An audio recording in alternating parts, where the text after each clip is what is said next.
네, 이번 시간에는 6페이지 사업연도부터 보도록 할게요. 이 사업연도는 이제 법인이 이제 소득을 계산하기 위한 일정 기간인데, 이게 너무 길어도 안 되고, 너무 짧아도 너무 자주 신고하게 되니까 불편한 게 있어서, 이제 요거를 잘 정하셔야 되고, 일단 이 사업연도를 이제 어떻게 공부할 거냐. 첫 번째, 이 사업연도를 이제 결정을 하셔야 돼요. 앞에서 우리 부가가치세랑 소득세를 배울 때는 부가가치세랑 소득세 사업연도 과세기간 이렇게 표현할 건데, 얘네들은 딱 정해져 있어요. 그래서 소득세 같은 경우는 1월 1일부터 12월 31일이 딱 정해져 있고, 부가가치세도 1기, 2기가 정해져 있고, 법인은 4번 신고, 개인은 2번 신고, 간이가 되자는 1번 신고, 이런 것처럼 과세기간하고 사업연도 신고기간이 정해져 있는데, 법인은 좀 달라요. 법인은 임의적으로 선택을 할 수 있도록 해줬기 때문에 결정부터 여러분들 확인하셔야 돼요. 일단 결정을 할 때는 이 순서가 있어요. 순서가 있으니까 1순위로 정관 등의 이제 규정을 만드시면 돼요. 규정이 있으면 어떻게 할 거냐, 그 기간으로 볼 거예요. 그 기간. 만약에 정관에 4월 1일부터 내년 3월 30일까지 한 사업연도로 보겠다고 정했으면 그 기간으로 볼 수 있죠. 그 대신 뭐가 안 되냐면 1년을 넘길 수는 없어요. 만약에 법인이 이번 연도 1월 1일부터 20년 후 12월 31일까지 사업연도로 보겠다 이렇게 해버리면 과세소득을 계산할 수 있는 기간인데 20년 동안 이제 소득을 계산을 안 하고 그때 가서 이제 계산해서 낸다는 거죠. 그래서 그렇게 해주지는 않겠다. 무조건 1년 이내 기간으로 니네들이 정해라. 그 대신 6개월로 정할 수 있어요. 3개월로 정할 수 있고. 그 대신 너무 짧으면 신고를 너무 자주 하기 때문에 불편한 점이 있어서 보통 1년으로 보통 계산을 하겠지만 1년이 꼭 1월 1일부터 12월 31일은 꼭 정해지지 않았어요. 대부분 회사가 그때 하긴 하는데 그때 이제 정하는 대로 가시면 된다. 두 번째. 2순인데 정관의 규정이 없으면 어떡할 거냐? 없으면 이제 두 가지로 나눌 건데 신고를 하는 경우가 있어요. 그러니까 무조건 정관의 규정이 없다고 해서 1월 1일 아니에요. 신고를 하시게 되면 또 그 기간으로 이제 봐주겠다. 그것도 마찬가지로 1년 초과가 안 돼요. 초과는 할 수는 없는 이제 그 신고한 기간. 우리는 사업연도를 이제 신고를 할 수가 있어요. 그래서 그렇게 보시면 되고 3순위가 정관의 규정도 없고 신고도 안 했어요. 그럴 때 우리가 1월 1일부터 12월 31일로 딱 1년이 들어가는 거죠. 그래서 이런 식으로 우리 사업연도를 결정한다. 사업연도가 정관의 규정이 없을 때 우리가 1월 1일부터 12월 30일로 간다. 이런 틀린 말이에요. 신고가 될 수 있기 때문에 신고가 되면 그 기간으로 갈 수도 있고, 그 다음에 정관의 사업연도는 여러분들 무조건 1년을 초과할 수 없다. 요 말이 맞는 건지 이제 좀 이따가 하나 다시 보면서 설명드릴게요. 이게 예외가 하나 있어요. 그 예외 사항을 보시고 이제 이걸 초과하는지를 확인하셔야 된다. 일단 먼저 결정을 하시고 두 번째 뭐라고 되냐면 최초 사업연도를 언제 개시할 건가? 개시일도 중요해요. 처음 사업을 하시는 분들, 그 법인으로 설립해서 사업하시는 분들은 언제 개시냐? 일단 원칙이 있어요. 원칙이 설립을 등기한 날, 등기일로부터 사업을 개시하겠다. 그래서 혹시 설립 등기일이 4월 1일이었으면 최초 사업연도는 4월 1일부터 설립 등기했으니까 그날로부터 보통 12월 31일, 그래서 요 사업연도로 신청하시는 회사들 1월 1일부터 12월 30일까지 하겠다라고 하는 회사들은 최초 사업연도 개시일로부터 이렇게 들어가는 거죠. 그럼 이게 왜 중요하냐면 이 회사가 이제 예를 들어서 이 소득금액 계산할 때 접대비나 어떤 이제 한도를 계산할 때 뭐가 들어가냐면 월할 계산이 들어갈 때가 있어요. 그래서 예를 들어서 접대비 한도 중에서 예를 들어서 접대비 이제 기본 한도가 1200에다가 우리 중소기업은 2400인데 요 기본 한도는 1년 기준으로 준 거라, 만약에 이 회사가 설립 등기를 이렇게 해서 최초 사업연도가 이날부터면 12개월 중에 이제 9개월치밖에 안 줘요. 첫째 연도는. 그래서 2,400 말고 1,200으로 따지면 이제 900만 원밖에 기본 한도가 안 들어간다. 그래서 최초 사업연도 개시일에 맞춰서 이제 우리가 또 안부를 또 하셔야 되니까 이게 잘 들어왔는지 확인하셔야 되고, 예외적으로 어떤 케이스가 있냐면 예외적으로 내가 만약에 설립 등기는 이날 했지만 우리 직원 뽑고 그다음에 이제 사무실 임차하고 해서 미리 돈이 들어갔대요. 그래서 그 비용들을 손익으로 넣고 싶다. 넣고 싶을 때는 항상 최초 손익이 발생한 날, 손익 발생 이를 우리 사업연도 개시일로 볼 수가 있어요. 그래서 이거는 최초 손익을 이제 우리가 발생했을 때 그 비용을 늘려면 그것도 만약에 2월 10일부터 우리가 임차를 해서 이제 사무실을 쓰고 있으면 2월 10일을 이제 최초 사업연도 개시일로 봐서 이때는 12분의 11이 되겠죠. 11이 돼서 11개월치 우리가 비율을 쓸 수 있는 거고, 하여튼 요게 예외사항으로 들어왔으니까 이렇게 확인하시면 돼요. 그럼 요거는 당연히 내국법인 얘기고, 외국법인의 특징은 비거주랑 비슷해요. 걔네들이 국내 사업장이 있으면 그 있는 날부터 이제 우리가 최초 사업연도 개시일로 볼 거고, 그래서 외국법인은 국내 사업장이 있냐 없냐로 확인하셔야 돼요. 그래서 첫 번째 국내 사업장을 가지게 된 날, 그날이 최초 사업연도 개시고, 그 다음에 국내 사업장이 없는 분들은, 없는 외국법인 같은 경우가 과세되려면 소득이 있어야 되니까 부동산이나 소득이나 양도소득이 발생한 날이에요. 그래서 그 날, 우리 최초로 발생한 날 사업연도 개시일로 보겠다. 최초 사업연도 개시일로 보겠다. 그래서 외국법인은 제가 쓰진 않겠지만 여러분들 잘 확인하셔서 나중에 뒷부분에서 우리가 심화해서 제가 설명하는 그 외국법인과 비영리법인 나오면 그거 한번 보실 필요가 있어요. 이걸 제가 그림으로 넣어놨으니까 사례 그림으로 한번 확인해 보시면 되고, 이제 세 번째로 뭘 할 거냐면 사업연도 변경도 할 수 있어요. 우리 회사가 지금 이렇게 된 거죠. 1월 1일부터 12월 31일로 사업연도를 쓰고 있는데, 내년부터는 이제 4월 1일부터 여러분들 예를 들어서 이제 그 다음 연도 3월 31일 사업연도로 갖고 싶대요. 이렇게 가고 싶다고 하면 어떻게 되냐면 변경 신고 기한이라고 있어요. 그래서 기한은 사업연도 종료일로부터 3개월이에요, 여러분들. 그래서 3월 내 이제 변경 신고를 하시면 돼. 예? 변경 신고를 하시면 되고, 변경 신고를 했어요. 했으면 어떻게 할 거냐? 그러면 이렇게 가시면 되죠, 이렇게. 이렇게 가시면 돼요. 그래서 변경 신고를 하면 이렇게 가시면 되고, 3월 내 변경 신고를 했어요. 그럼 이렇게 가면 나머지 기간이죠. 사이 기간이 지금 1월 1일부터 3월 31일인데, 그럼 요건 어떻게 할 거냐? 요거는 한 사업연도로 온대요. 그래서 요걸 한 사업연도로 보고, 봐요. 사업연도로 보고, 그 다음에 요거를 1사업연도로 보는 거예요. 사업연도. 그래서 사업연도가 이렇게 바뀌는 거예요. 이렇게 바뀌는 거다. 그래서 여러분들 첫 번째, 여러분들 7페이지 표 보시면 사업연도의 변경신고라고 해서 언제 변경해요? 직전 사업연도 종료일부터 3개월이 되는 시점까지 변경신고를 하고, 그 두 번째 변경신고 기한 내 신고를 했으면 변경신고한 대로 가겠다라고 되는데, 만약에 변경신고를 이때 못했어요. 이때 못하고 4월 넘어서 변경신고를 했으면 신고기한이 넘어갔죠. 그럼 올해는 그냥 1월 1일부터 1월 1일부터 올해는 12월 30일까지 가고, 내년에 이렇게 바뀌는 거예요. 그러니까 내년에 이제 바뀌는 거고, 그 다음에 이제 4월 1일부터 3월 30일까지 올해는 그냥 가는 거죠. 변경 신고 기간이 지났을 때는. 그래서 두 번째 변경 신고 기간 경과해서 변경 신고했으면 올해까지는 그대로 가고 내년부터 바뀌겠다 이렇게 나와 있고, 변경 사업연도 변경 시 잔여기간 처리가 요거예요. 하나의 사업연도로 볼 건데, 문제는 요게 이렇게 바뀌지 않고 이럴 때가 하나 있어요. 다음 페이지 여러분들 제가 그림으로 넣어놨는데, 1월 1일부터 이제 우리 사업연도가 시작될 건데 변경을 이때 한 거예요. 1월 15일 날 변경 신고를 했어요. 언제부터 할 거냐면 1월 24일부터 내년도 1월 23일까지 1년을 넘기면 안 되니까. 그래서 이렇게 신고했을 때는 변경된 사업연도 잘 신고했으니까 바꿀 수 있죠. 근데 변경되기 전에 요 사업연도죠. 그래서 그거 뭐라고 했냐면 변경 잔여기간, 요 잔여기간을 어때 한 사업연도로 볼 건데, 요게 1개월 미만일 때가 있어요. 1월 미만일 때가 있다. 이렇게. 그럼 어떻게 할 거냐? 1월 미만이면 사업연도를 1월부터 1월 23일까지를 사업연도로 볼 거냐? 그렇지 않고 요게 1월 미만이면 중요한 거예요. 이건 어디로 들어갈 거냐면 변경된 사업연도로 포함. 사업연도에 이제 포함이라고 되어 있어요, 여러분들. 그래서 변경된 어디로? 뒤로 들어가는 거예요. 이렇게 뒤로. 뒤로 들어가는 거니까 1개월이 안 됐을 때는 변경이 언제 될 거냐면 요때부터 바로 바뀌는 거예요. 그냥 1월 1일부터 내년 1월 23일까지. 그럼 얘네들은 사업연도가 1년이 넘은 거죠. 이거 보시면 여러분들 문제에서 예를 들어서 사업연도가 무조건 어떤 경우라도 1년을 초과할 수 없다. 이 말은 틀린 말이에요. 사업연도 무슨 표현이 맞냐면 사업연도 변경을 제외한 사업연도는 1년을 초과할 수 없다. 이 말은 맞아요.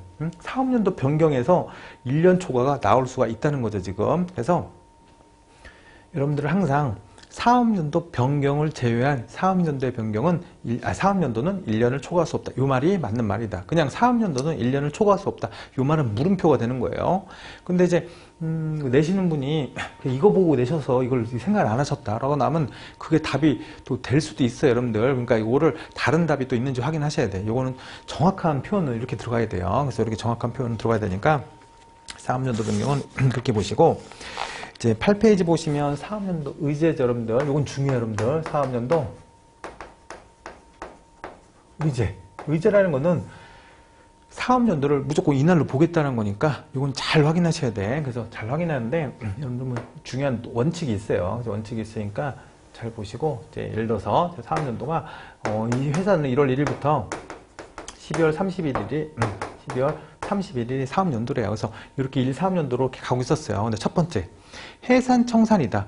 그럼 해산하고 청산할 때 이제 뭘 할 거냐면 해산 등기를 할 거예요. 그래서 이때 사업연도 잘 오다가 이때 중간에 뭘 할 거냐면 해산 등기를 해요. 해산 등기 시점까지. 그러면 거기 뭐라고 하냐면 해산 등기라고 나왔는데 해산 등기로 끝나는 게 아니에요. 해산 등기일까지 한 사업연도고, 한 사업연도예요. 그 다음에도 한 사업연도가 되는 거예요, 이렇게.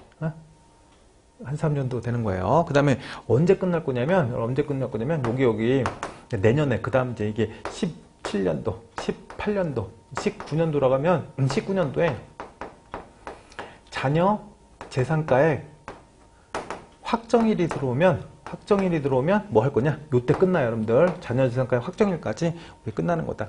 앞에서 제가 청산소득 얘기했었죠. 그때 이렇게 해산등기일까지 끝나고, 이때는 청산으로 들어가서 이제 이때 끝나고 나면 이때 끝내서 청산으로 이제 신고하는 건데, 하여튼 그날 끝나는 거예요. 그럼 사업연도가 이렇게 들어왔다가 해산등기일까지 하나, 그 다음에 요날 하나, 이렇게 들어가서 끝나는 거예요. 그래서 첫 번째 해산청산인 경우를 잘 들어보시면 중간에 해산 등기일까지 해서 한 사업연도하고 그 다음 사업연도부터 이렇게 한 사업연도로 들어간다, 이렇게 구분되어 있죠. 두 번째, 청산 중에 있는 내국법인이 자녀재산가액이 확정되면 어떡할 거냐? 딱 그날로 끝난대요. 자녀재산가액 확정일까지 하고 1, 3년도로 끝내겠다. 근데 문제는 이때 자녀재산가액 확정이 안 되고 다시 사업을 계속한다고 해서 계속등기일이 생기면 어떡할 거냐?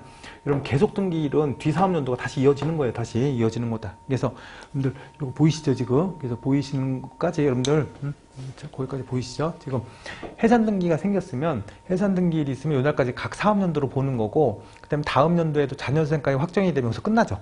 그러니까 여러분들이 자녀재산가액 확정이 됐을 때 끝나는 거랑 계속등기가 일어나면 어떻게 돼요? 다시 일어나는 거예요, 다음에. 그래서 요 12월 31일로 해서 쭉 가는 거다, 계속등기 하는 거. 그래서 그걸 이어서 같이 보셔야 돼요. 그래서 하나, 둘, 세 번째까지는 이렇게 보시면 되고, 그 다음에 합병을 해볼게요. 얘네들이 이렇게 오다가 합병을 이날했대요. 그래서 해산등기일 있고, 뭐가 있냐면 합병등기일 있고, 합병등기일 있고, 이제 분할등기는 같아요. 분할등기일은 같이 보시면 돼요. 합병등기랑 분할등기가 이날 이루어졌으면 어떡할 거냐? 얘네는 여러분들 여기서 끝나는 거예요. 그래서 끝나는 거라 얘네는 합병등기 시점까지 이제 과세기간이고 뒤는 없어요.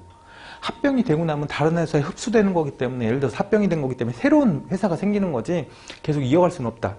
이어갈 수는 없으니까 합병 분할 등기. 한번 다시 정리해 볼게요. 해산 등기가 일어나면 해산 등기는 계속 갈 수 있어요. 그러니까 자녀재산 확정일 때까지는 계속 사업연도가 이루어질 수 있으니까 이렇게 갈 수 있고, 자녀재산가액 확정이 되면 그날로 끝내겠다. 근데 자녀재산가액 확정이 안 되고 다시 계속 등기를 한다고 등기를 하면 다시 그날로부터 다시 사업연도가 또 이어지는 거예요. 그래서 그렇게 가시는 거고, 합병이나 분할 등기가 일어나면 그 이유는 없어요, 여러분들. 합병 등기일까지 그날로부터 다음 과세기간이 이어진다는 건 틀린 말이에요. 틀린 말이니까 그 네 번째 우리 그 표까지는 여러분들 이렇게 정리하시면 되고, 또 밑에 보면 외국법인이 국내 사업장을 가지지 않게 되면 그날로 끝난 거예요. 그래서 가지지 않게 된 날 사업연도로 종료시키겠다. 그래서 그날까지 법인의 사업연도를 보고, 그 밑에 꽃표시 1, 2번 중요해요. 하나는 조직 변경이다. 그럼 상법에 의해서 조직 변경이 된다는 거는 이제 회사의 뭐 이름이 좀 이름 구성이 바뀐다는 건데, 그게 주식회사나 유한회사냐 한명 합자라고 해서 이건 모르셔도 될 것 같아요. 그래서 이렇게 회사가 바뀌면 조직 변경이 됐다는 거는 회사는 그대로 있어요. 그래서 그때 사업연도는 변경이 안 돼요. 상법상 여러분들 조직 변경은 사업연도 변경이 안 된다, 이렇게 외우셔야 돼요. 그래서 이거는 변경된 사유가 아니다. 그 다음에 2번. 연결납세라고 해서, 연결납세 뒤에서 나중에 설명할 때 이것도 같이 들어올 건데, 연결납세는 뭐랑 같냐면 얘랑 같아요. 그래서 뭐라고 했냐면 연결 사업연도 개시일 전날까지. 내가 만약에 연결 사업연도가 여러분들 18년도 7월 1일이라고 돼 있어요. 그러면 우리 모법인이라는 거는 우리 큰 회사라고 보시면 돼요. 그래서 예를 들어서 삼성이 있다. 삼성의 큰 회사가 모법인이 있고 밑에 자회사들이 좀 있을 텐데, 그걸 100% 출자한 이제 회사 중에서, 걔랑 같이 납부를 하겠다는 연결납세 제도를 도입했을 때, 연결납세 제도 도입하기 이전 그 전날까지가 한 사업연도, 이것처럼 사업연도로 하고 끝나고 걔는 끝나는 거예요. 뒤는 어차피 같이 갈 거니까. 그래서 뒤에 사업연도는 없어요. 그래서 연결 사업연도 개시일 전날까지를 사업연도로 보겠다. 그럼 여러분들 여기서 보시면 이날로 끝나는 게 뭔지 확인하셔야 돼요. 해산 등기하면 뒤에 있죠, 사업연도가. 근데 합병 등기일이 있으면 뒤에 없죠. 연결 사업연도가 되면 뒤에 없죠. 그다음에 자녀재산가액 확정이 되면 뒤에 없어요. 그 다음에 계속 등기가 있으면 뒤에 있어요. 지금 3년도가. 이렇게 구분을 하셔야 돼요. 그래서 요거 사업연도 의제는 문제 내기가 아주 좋아요. 그래서 이거를 막 섞어서 냈을 때 여러분들이 이해를 하시려면 제가 얘기했던 요 규정을 정확히 이해를 하시면 이제 이거를 풀 수가 있어요. 오른쪽에 사업연도 이제 예제는 이거예요. 이거 변경됐을 때 변경을 제대로 했으면 그 사업연도 하나로 보고 이렇게 가는 거고, 변경 신고 기간 넘어서 신고했으면 그 사업연도는 어떻게 되겠다? 없는 걸 보고 이제 이렇게 그냥 올해까지는 그냥 가고 내년에 변경시키겠다. 이 두 가지 규정으로 이제 문제가 나온 거니까 그냥 좀 읽어보셔서 풀어보시면 될 것 같아요. 이렇게 하고 납세지까지 하고 이제 이거 마칠 테니까 일단 납세지 볼게요.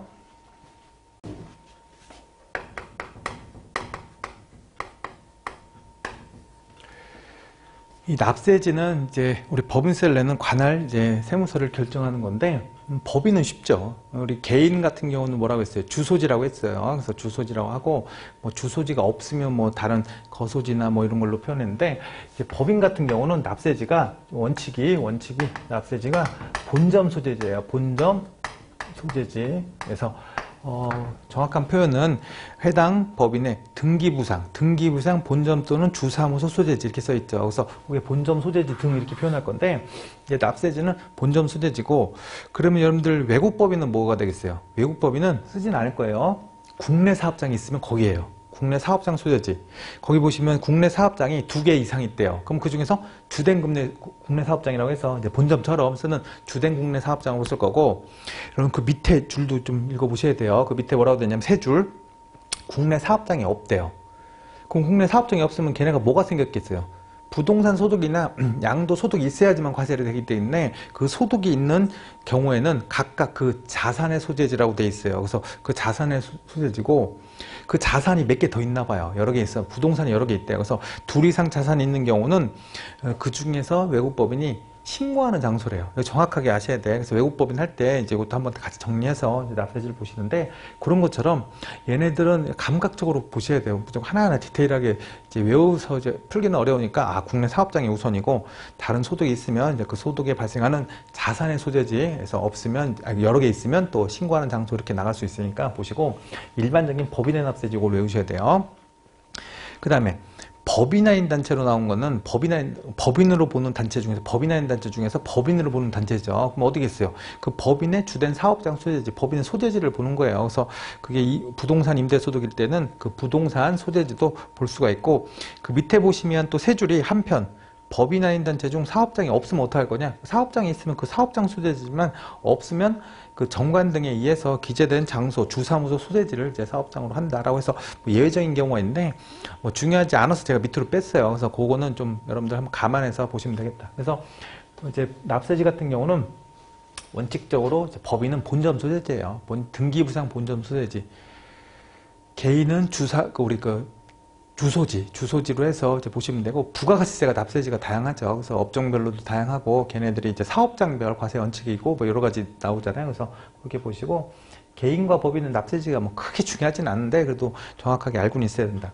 그 다음에 이제 예외적으로 뭐가 있냐면, 예외적으로 원천 징수한 법인세가 있어요, 여러분들. 그럼 법인세는 원천 징수할 금액이 있냐 이거예요. 예를 들어서 법인이 얻는 소득 중에 원천 징수하고 받는 소득이 보통은 없어요. 개인은 당연히 대부분 소득을 원천 징수하고 받을 텐데, 법인은 원천 징수한 소득이 단 두 가지예요. 뒤에서 나올 거지만, 하나는 이자 소득이 하나 있고, 하나는 투자 신탁의 이익이라고 해서 이건 배당 소득이긴 한데 이건 투자회사에서 우리한테 지급하는 이제 배당이라고 보시면 돼요. 그래서 투자 신탁의 이익과 이자 소득 요거만 원천징수 대상이에요. 그래서 요게 두 가지가 원천징수 대상 소득이고 원천징수 대상 소득이 두 가지인데 이거를 법인이 받았을 때 이제 이때 밑에 규정이고 그때 원천징수를 누가 했냐? 그 첫 번째 보면 원천징수가 이제 개인이 원천징수 할 수도 있죠. 개인이 원천징수 했으면 개인은 두 가지로 나눠요. 이제 거주자하고 이거는 소득세법의 규정하고 동일하거든. 원천징수 의무자가 개인일 수도 있고 법인일 수도 있으니까. 그래서 거주자와 비거주자로 이제 분류해서 이제 이거 남기하셔야 되는데 일단 거주자가 여러분들 개인이다. 이 사람이 원천징수했다는 건 이 사람이 일반 개인일 때는 할 수 있어요? 못하죠. 뭐 있을 때? 사업소득이 있을 때, 이 사업장이 있을 때만 이게 원천징수 할 수 있으니까 그 사업장 소재지로 보시면 돼요. 그래서 사업장 소재지로 보시면 되고 비거주자는 어떻게 보셔야 돼? 국내 사업장 소재지겠죠. 국내 사업장 소재지로 봐서 이제 계산하시면 되고 이게 외국법이랑 비슷해요. 국내 사업장이 있으면 거기서 하면 되고 만약에 사업장이 없으면 어떻게 돼요? 이 사업장이 없는 경우도 있으니까 없으면 주소지하고 또는 거소지 이렇게 표현해요. 여러분들 주소지, 거소지, 거주한 장소. 근데 국내 사업장이 없다. 이거는 거기 밑에 다른 표현을 써요. 거류지하고 체류지. 거류지, 체류지.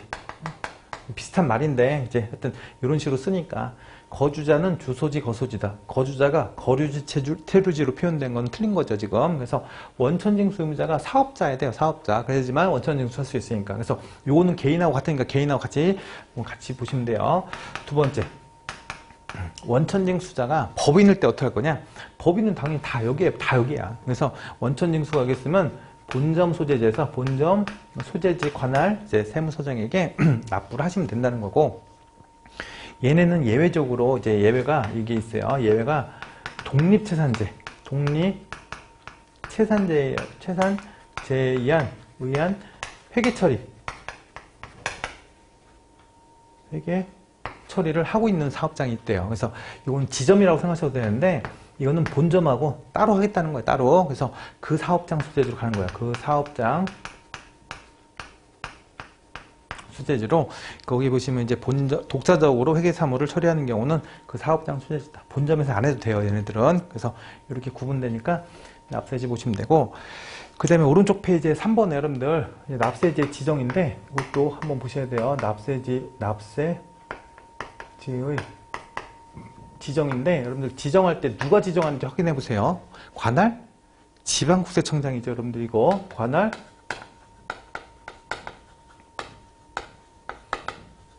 여러분들 관할 세무서장 하면 틀린 말이에요. 이거는 우리가 지방국세청장으로 바로 가는 게 두 가지가 있어요. 그래서 두 가지가 하나는 지방국세청장으로 바로 가는 게 납세제 지정한다는 거는 꼭 1, 2, 3, 4 사유로 인해서 만약에 주소가 다르거나 아니면 여기서 납부할 하기가 곤란한 경우 예를 들어서 이제 이런 케이스들인데 1, 2, 3, 4 읽어보시고 그렇게 이제 이런 경우에는 네 여기서 하지 말고 여기서 하라고 지정할 수가 있다는 거죠. 지정할 수 있는데 관할 지방국세청장이 지정할 거예요. 근데 관할 지방국세청장이 또 뭘 할 수 있냐면 나중에 내용연수 변경을 할 때 여러분들 이제 나중에 감가상각을 배울 때 여러분들 이걸 할 건데 감가상각에서 내용수 변경도 굉장히 중요한 사항이라 그때도 관할 지방국세청장이 할 수 있는 두 가지 사항이 있고 나머지 이거 두 개 빼고는 뭐겠어요?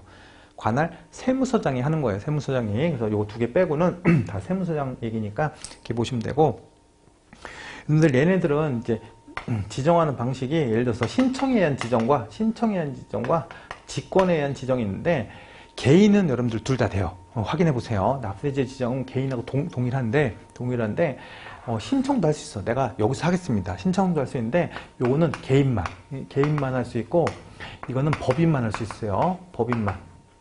법인은 뭐만? 직권만. 개인은 둘 다. 그래서 개인은 여러분들 개인만이라는 건 신청은 개인만 할 수 있고 당연히 이것도 가능하죠. 그래서 개인은 둘 다. 법인은 직권만. 이렇게 정확히 보셔야 돼요. 그래서 신청에 의한 납세 지정이 안 된다. 그 다음에 제일 밑에 줄 보시면 얘네들이 지정을 하게 되면 당연히 뭘 해줘야 돼? 통지가 와야지 어디서 이제 납부를 할지 이제 정해질 거 아니에요. 통지가 안 오면 종전 납세제에다 그냥 내시면 되는 거죠. 그래서 그 납세제가 45일에 통지면서 통지가 안 오면 종전 납세지로 가시면 되겠다. 그 다음에 납세지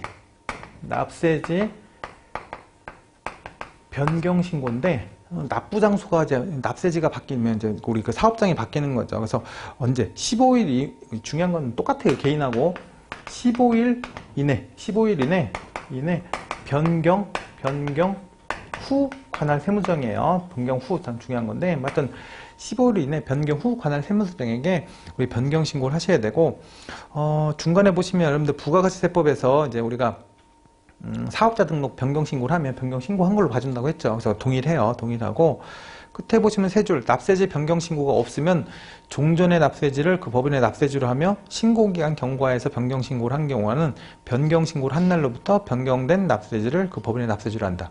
이것도 잘 이해하셔야 돼요. 이런 거예요. 지금 변경 신고를 안 했어요. 그럼 종전 납세지로 가면 돼요. 종전 납세지로 이제 얘네가 어디로 이제 이사한지 모르니까. 그래서 부가세 우리 그 변경 신고도 안 된 거죠. 사업장 변경 신고가 안 됐으니까 하여튼 그렇게 보시면 되는데, 변경 신고는 봐요. 15일 이내 하라고 했어요. 15일 넘어서 했으면 어떡할 거냐?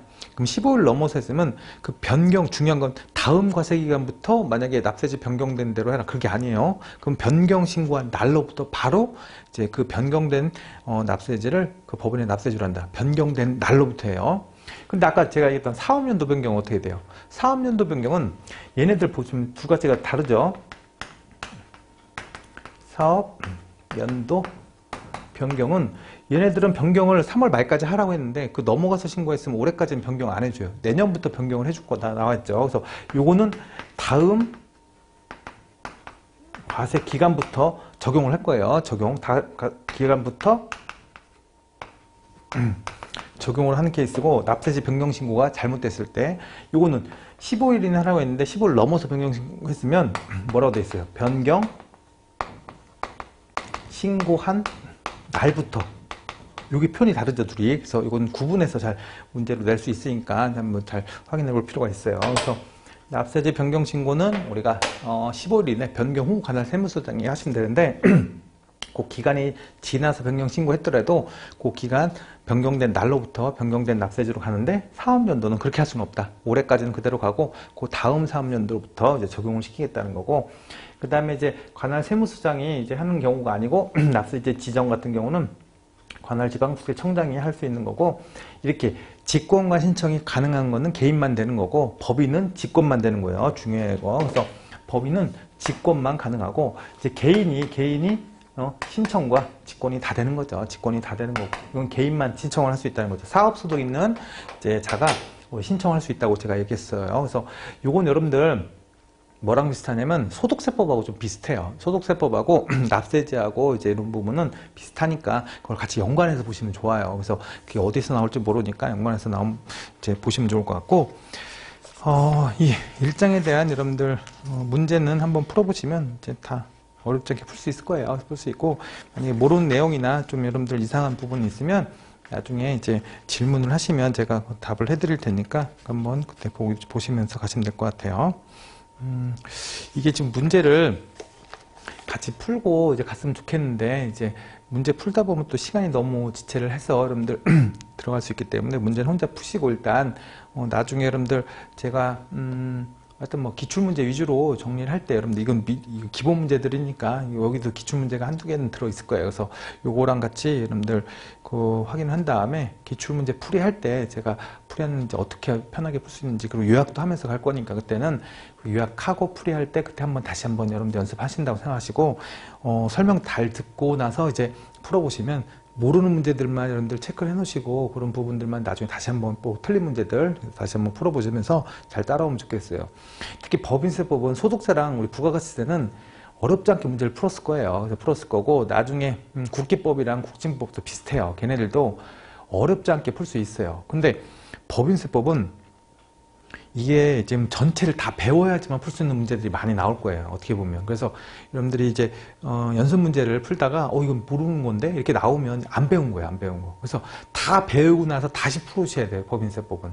얘네는 딱 이 부분에서만, 지금 1장은 그렇진 않아요. 1장은 그 부분에서 배운 게 다기 때문에 다 풀 수 있는데, 2장부터 시작되는 부분은 이게 전체적인 부분이 뒤에서 나온 부분이 앞에서도 문제 내고, 얘네들은 막 섞어내는 게 아니고 문제를 하나만 낼 수는 없어서 같이 낸 거라고 보시면 돼요. 그래서 그런 유형이니까 특히 이제 2장부터 나오는 문제 중에서 풀 때, 이건 처음 보는 느낌이다. 뭐 이런 것들은 체크해 놓으시고 좀 더 배우고 나서 나중에 이게 저게 나왔구나라는 걸 뒤에서 볼 거예요. 그래서 그 뒷부분에 다 배우고 나서 푸셔도 되고 아니면 그 부분 보셨을 때 다시 푸셔도 되고 그래서 이제 그런 식으로 이제 문제를 푸셔야지 순서대로 풀기에는 좀 어려움이 있을 거예요. 그래서 그렇게 생각하시고 다음 시간에는 2장부터 다시 이어서 보도록 하겠습니다.